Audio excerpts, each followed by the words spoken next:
Hey, my name is Tyler Boronski. You're watching my YouTube channel where I'm sitting down with recognizable faces in entertainment and the digital space. Today's guest is an actor who starred in projects such as Netflix's American Vandal, Summer of '84, Hunters, NBC's Good Girls, Young Sheldon. Frankly, it's a long list. If you scroll through the old IMDb page, he's Caleb Emery joining the program. Caleb, thanks for taking the time.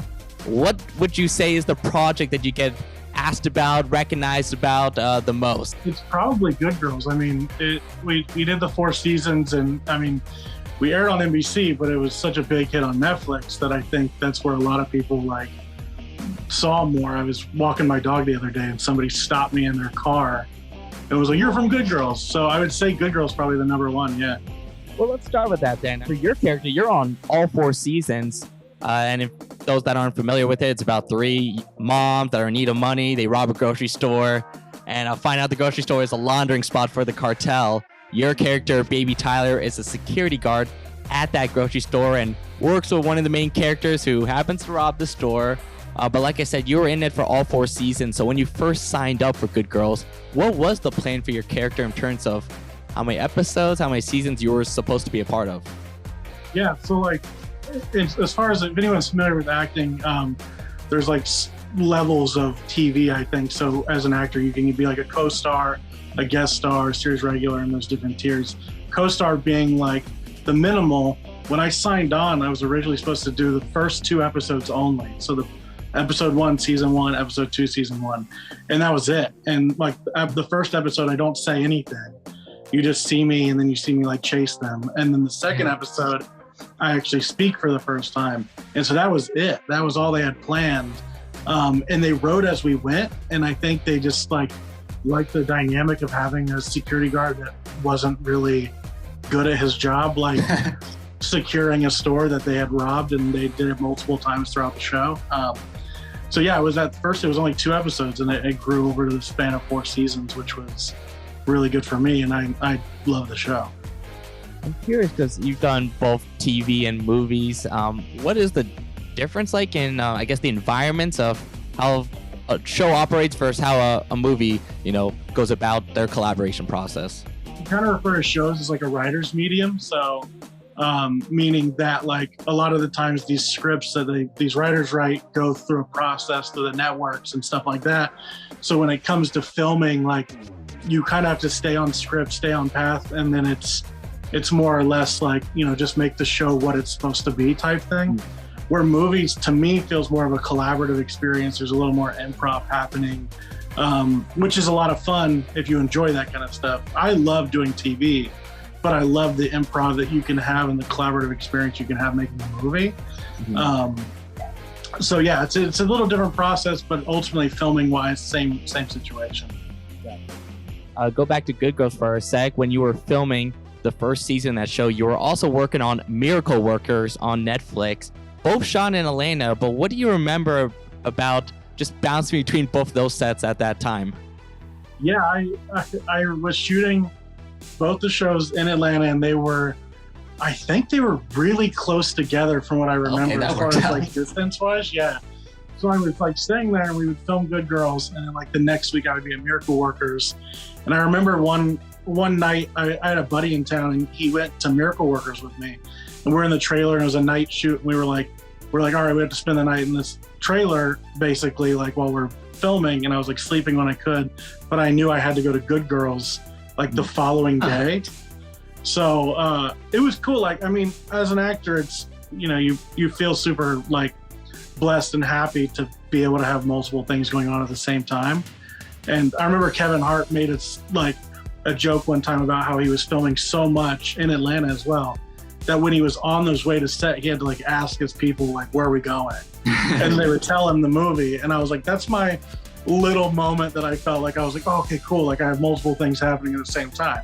Let me bring up Atlanta. I've gone to Atlanta a few times just doing extra stuff, and it's just crazy how that city is everything there is either a set or a base camp, and you got the yellow, the yellow signs that are around the whole city they don't actually have the name of the project, but it's where people are supposed to park and all that stuff. It's just funny how everything there. I even did a movie, one of those fan tours, you go around the city. It's they say, oh, this was in Marvel or this was in that. It's every street there is like was used in something in like a movie or TV show. For sure. I started acting when the Atlanta market kind of like started to happen. Mm-hmm. It was like right, I think, after The Walking Dead kind of became a really big show. Absolutely. And that started in Atlanta.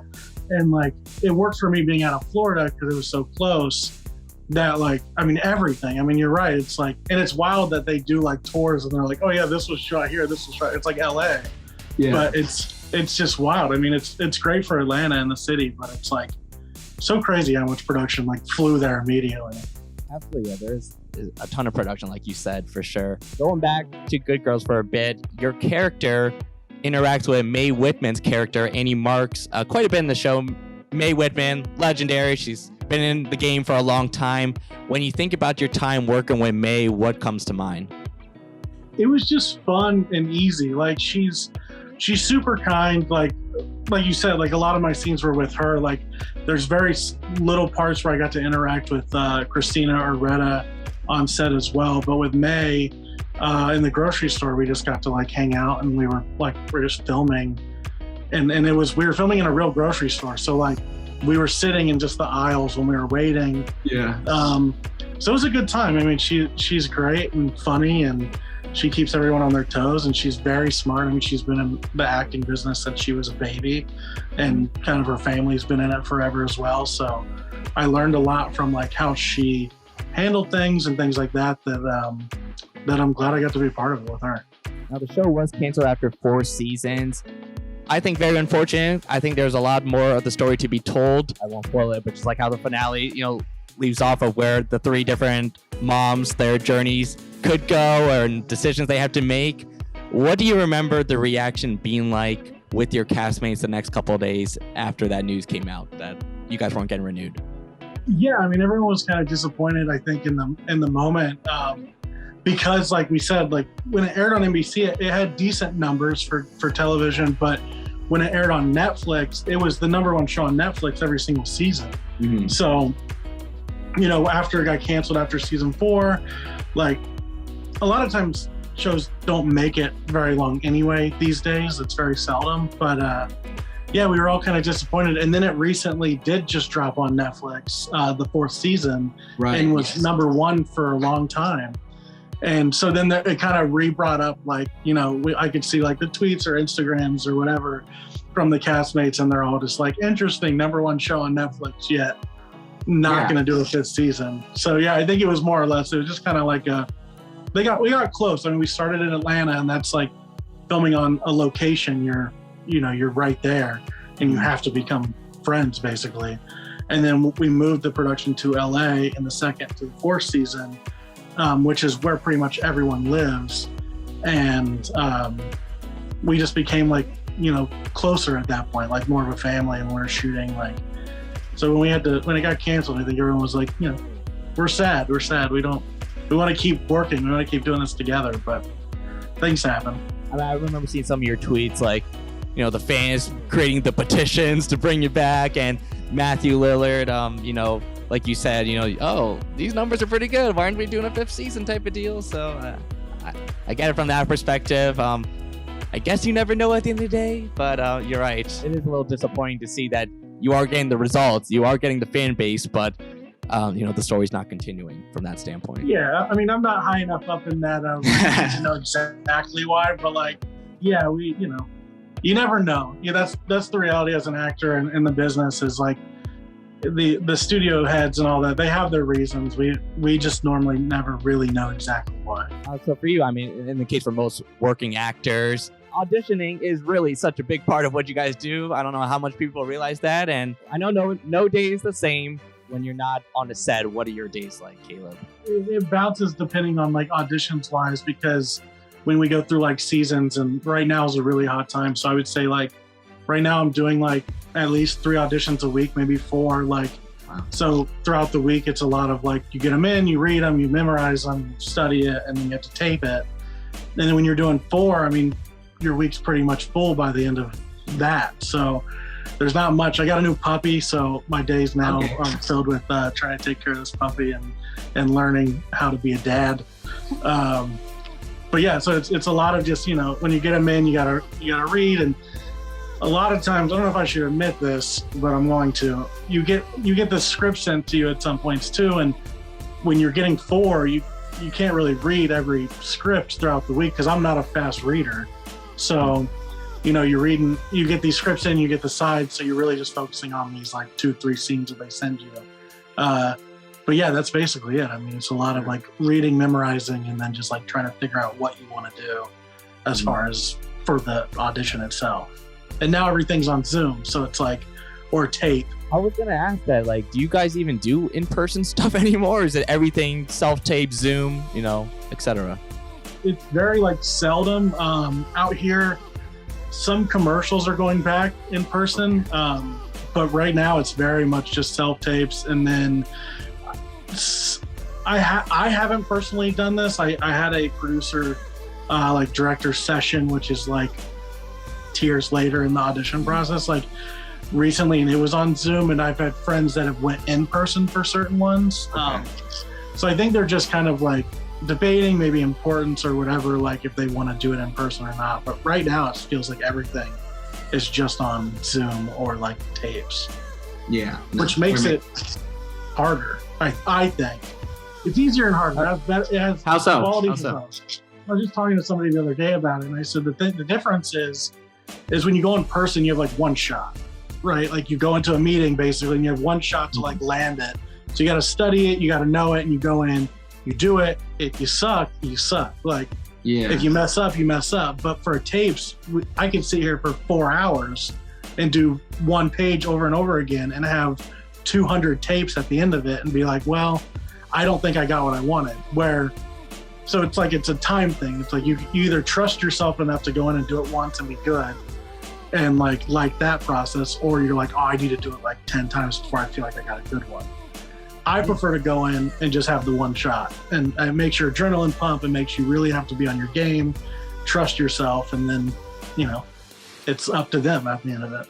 Yeah, no, that's an interesting perspective. I would think most people would lean the other way, but it makes sense that, if you're at home, you're just chasing perfection for each tape every time. So I see that angle for sure. That like, just get it over with. Whatever happens, happens. Yeah, and I'm a competitive person, so I'm kind of like, when I go in the room, like, and you see the other actors there, you're just kind of like, you're ready to go. Like, it motivates you to do something. You elevate yourself in that moment, even if you're nervous. Like I went to every audition.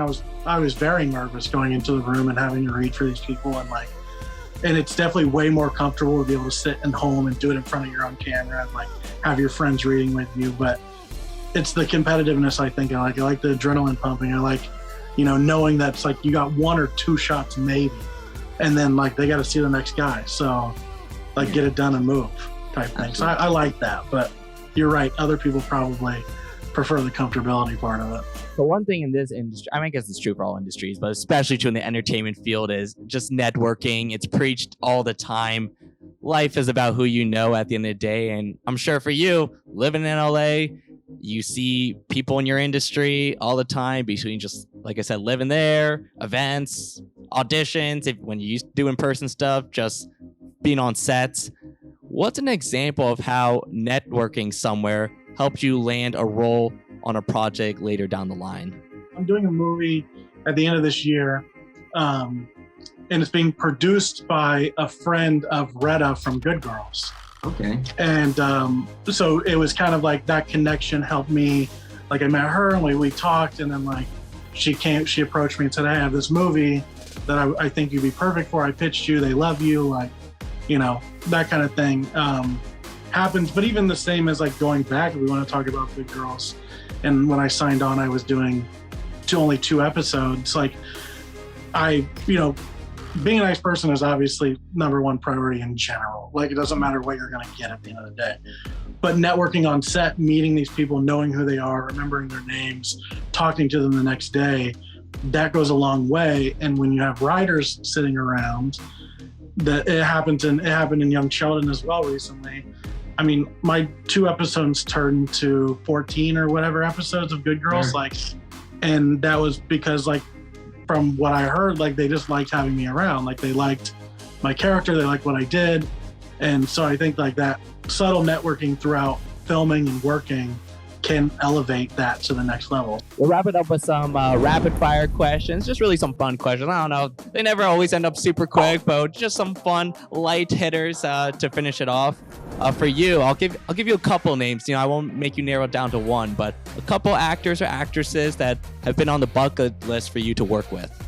John C. Reilly, for sure. He's he's the guy I look up to. Will Ferrell. I'd say those two probably definitely top two. I feel like you would like Sandler. Have you worked with Sandler before, or is he one of those guys you look up to as well? Oh yeah, that movie I said I was doing later this year. I was talking to her about getting my friends in it, and I was like, I want to Adam Sandler this movie, and she's like, what do you mean? Yeah? I said, I want my friends to film with me. So yeah, Adam Sandler would be great. I was watching Big Daddy and Mr. Deeds the other day. He's great. I worked with his nephew on Goosebumps a long time ago. He had a part in it that actually got cut, but Adam Sandler uses him in every single one of his movies from like Big Daddy on. He does that a lot with people we know. Like we were talking before this started, but Dan Patrick is, I've known Dan. I went to his school, and him and Adam have a really close relationship. And Adam's basically promised him, you have a role in any movie I'm in if you want it. So I think Dan's been in like over 20 plus Adam Sandler movies. That's his only IMDb credit. It's all Adam Sandler movies, but that's funny that Adam just gets his people in some way, somehow each time. Also, I love to play basketball, so getting to film with Adam Sandler, I think that would get to involve basketball, like while we're not filming a lot. All right, favorite premiere or red carpet event you've been at?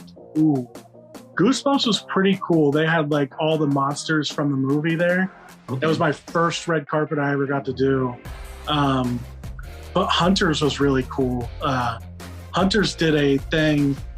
If anyone's unfamiliar with Hunters is a show on Amazon that Jordan Peele produced, and it has Al Pacino as the lead. We had a red carpet, had the whole premiere, got to do that, but they had a street festival type thing where they turned Highland, down in Highland Park in LA, into like 1970s vibe. So it was like old taxis, these people were like street performing on the road, like trying to hustle you and stuff like that. And they turned like this old bowling alley into like very like 1970s style thing.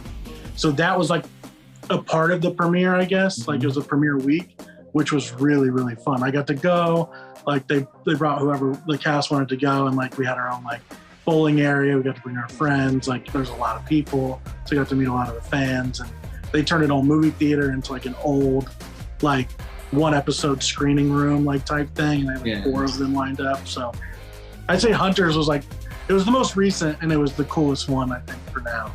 What is an underrated role on a film crew that you think deserves more appreciation?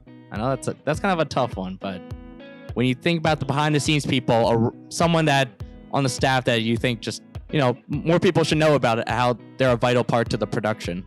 There's so many jobs that it's like a lot of people that haven't worked on a film set or like are just fans like don't understand the amount of people that are there, but like everyone has so many different jobs. But I would say like the one I'm like that would be hard is like a script supervisor or like a props master, like trying to remember like where everything was, because as an actor you throw things around, you do whatever, like it's in your moment, but like they have to replace that, and like sometimes you're shooting that scene like 20 times. And they have to know where it goes, like how you said what, when you said it, when you pick something up. Like, that's just a lot of information to take in. So I'd say those, with the props and the script supervisor, I'd say those two people, like, that's a job. You say that. So I interviewed Ken Jeong, I think it was like a year ago, and that was his answer to that question as well. It was a script supervisor, and he said when he his show Dr. Ken, which was like his baby, he's like one of the first couple people he knew he had to hire. He knew he had to hire a good script supervisor, because you're right, it's like they gotta keep track of the continuity of the show, and if a pencil was placed there or the person's hair was flipped to one side, like they gotta remember all those small details. Actors were all like, we can never do that. Like, I mean, as an actor, when I watch things, I'm like looking for it. I'm like, it was different there. Like, oh, that's a different take. Like, because when they like have to edit together, you're like, oh, those are 2 different takes. Right. But yeah, it's such an important job, and it's so difficult. I would never want to do it. Like, I don't think I would be good at it at all. All right, last one for you. A role you've done or like a performance that you don't think gets enough credit. You really like that. You wish people talked about it a bit more. Yeah, I mean, I think there is a following for it, but Summer of '84 was a lot of fun, and I felt like that movie to me was like kind of my baby from the start. Like, I mean, I wasn't involved in writing or producing or any of that stuff, but like they found me on Instagram. Oh, really? They were like looking through people that could fit this age group and like that had this certain look. And they came across me from IMDb and they reached out to me over, the writer reached out to me over Instagram. And he was like, I mean, I went through, like, had some Zoom meetings and like signed on. We shot up in Canada. And it was fun because I was there like pretty much I filmed every day that they filmed. Like my character has a great arc and a great ending. Like, and there's a cult following for that movie. But yeah, it's like, obviously everyone's like, oh, Good Girls or Good Girls this. Like, and I'm like, that movie's like, that's a lot of me in that movie. So I think that one would be my top one. Definitely, man. And I definitely recommend people check that out if they haven't seen you in that before. You are. That movie's a great movie. So I definitely like that answer, and I'm glad you brought it up for sure. Yeah, thank you, man. I appreciate that. You got it. All right, he's Caleb Emery. Caleb, thanks for taking the time to do this. I know this is a busy time for you, like you said in the beginning, but we appreciate your time, and hopefully there's something your supporters will enjoy watching. Yeah, thanks for having me, man. I appreciate it anytime.